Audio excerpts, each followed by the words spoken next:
Principal Secretary Katnak Kokot Kia ke Jylla Sampat Kumar Ulaong. Baka Jylla kaladon la kajong ka laboratory banle ke genome sequencing.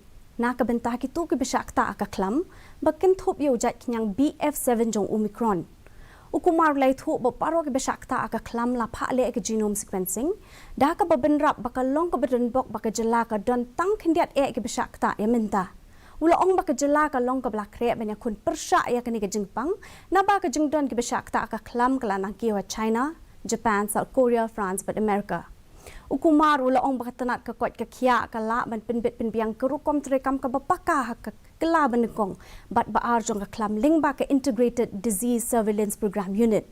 Ulaong ru ba hapedeng ka khat ar ba khat pra terik uno pra kidan armut ki besyakta themai.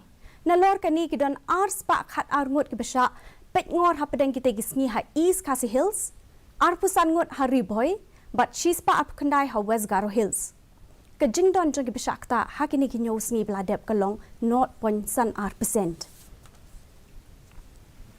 We have this Integrated Disease Surveillance Unit IDSP program.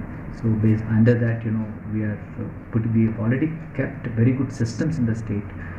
During this previous, the COVID wave 1 and wave 2, we have good infrastructure. We are again looking at everything, all the things that oxygen support systems to everything. If there is any eventuality, we are well prepared, but we are working on it in the sense like taking the stock of everything, how every function is